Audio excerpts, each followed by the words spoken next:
Games Convention i Leipzig. Når vi skal dække spillemessen i 2 dage. Välkommen till Gamereactors bevakning från Games Convention in Leipzig. Philadelphia uplink successful. Welcome back, Commander. Today's threat level is elevated. The state of the planet is deteriorating. Tiberian infestation has reached critical levels. Red zones have suffered the worst contamination and cannot support human life. Yellow zones are dangerously contaminated, but contain most of the world's population. Decades of war and civil unrest have left these regions in a state of social collapse.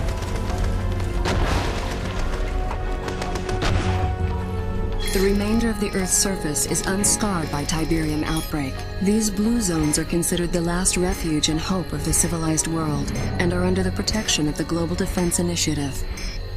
You will start your worldwide tour of duty commanding the GDI forces stationed on the eastern seaboard of the United States. Good luck, Commander.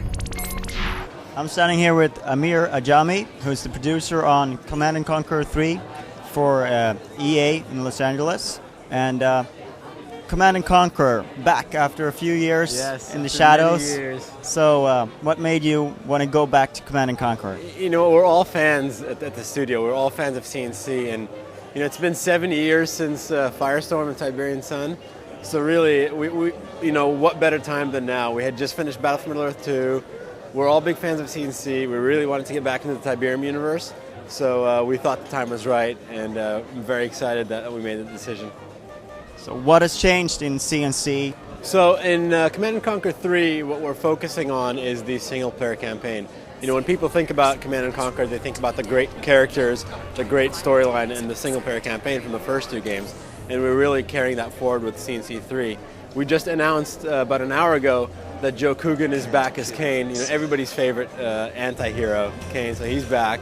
And we have a great cast of characters that are going to drive a great single-player campaign forward. It's about 35 missions over 3 different campaigns. The campaigns are non-linear, so they're fully branching.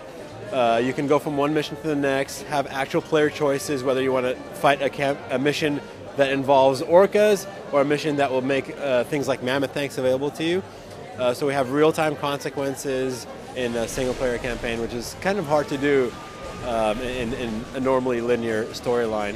So in that respect, you know, that's really what's the focus of CNC 3.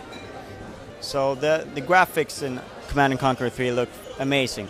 Can you tell us something about the technology and what you're doing new in this game compared to your last game? Yeah, so we've built on both Battle for Middle-earth 2's technology as well as General's to what you see right now in CNC 3. So new features in CNC 3 are things like distortion. For example, every explosion, every bit of fire has a distortion behind it. Things like the orcas, jet plume, they have distortion. The ion cannon, you know, GDI's super weapon, it's all distorted. The whole screen gets distorted. So we're really pushing that heavily. We have real-time lighting. Everything is self-shadowing. Everything, you know, casts a shadow. Reflections and specularity on pretty much every object in the game. Every object in the game has normal mapping. Gorgeous new water that we developed with EA Canada together. Real-time post effects, so we can tilt the color saturation of every pixel on the screen in real time. So really the technology since Generals and even since Battle for Middle-earth 2 has come a long way visually. Can you tell us something about the multiplayer? Sure. You know, we have a huge focus on multiplayer.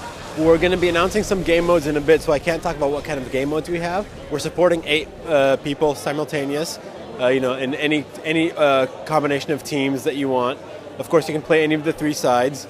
And we're also focusing a lot on spectators. We recognize that you know, esports are very popular in Europe and Korea. So what we're doing is adding a free download with CNC 3 that will let you view any online matches that are happening concurrently anywhere in the world. You can commentate on them like an actual sports announcer would. We'll have telestrators, so you can draw on top of the action and kind of highlight certain tactics and certain units that players are using. And there's additional features that you know, we can't talk about right now.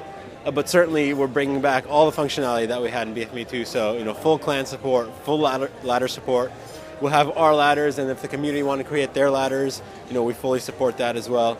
So multiplayer is a huge part of CNC3. Something that impressed me at E3 was the continuous storyline that was being told by radio and things like that. Can you tell us a little bit about how you want to tell the story in the game? So we'll tell the single-player campaign a variety of ways. Primary way, of course, is through the full-motion video cutscenes, using all our great actors. We'll have in-game cutscenes as well. We'll get objectives within the game to unlock hints and information within the game. So, by the time you finish the single-player campaign in CNC3, you'll have collected an encyclopedia's worth of information that tell the story and move the fiction forward. We're also releasing, as of today actually, fiction and little bits of the story through our newsletter and through the website. Both inside the game and outside the game, we're kind of pushing the story and the fiction. It's a rich fiction, so we have a lot of story to tell and a lot of ways to tell it. So when can we expect to play this game? Next year, 2007, you'll be able to play Command & Conquer 3. What about Red Alert 3? We've heard rumors about Red Alert 3 for I don't know how long. Yeah.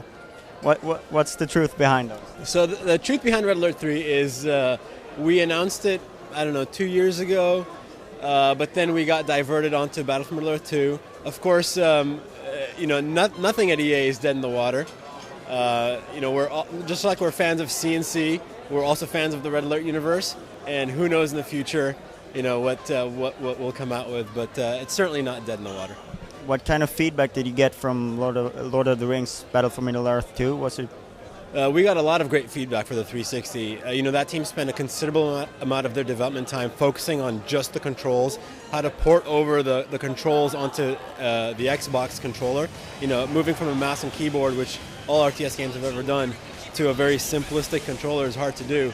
And they pulled it off, and the feedback that we're getting from our users, our community, and our fans is that it's a very playable game. There's nothing really in the PC version that you can't do in the Xbox 360 version. So in that respect, BFME 2 for the 360 was a huge success. With the control for Wii, how would you think a game like Command & Conquer would play on the console? Would it work? So, when the Wii controls were first announced last year at right around TGS, of course, everyone on the team started thinking about, how would this work? And it could probably work very easily using both the nunchuck and the actual Wiimote to bandbox and move units, just like how the standard controller from last gen wouldn't really work for first-person shooters, but the Wii nunchuck and Wiimote would really be great for the first-person shooters. We think that same control scheme could be applied to the RTS genre, so it's very promising. So I look forward to playing something from you guys on Wii. We haven't announced anything yet, obviously. We'd love to do something naturally, but right now we're just focusing on the PC version. Thank you very much. Thank you.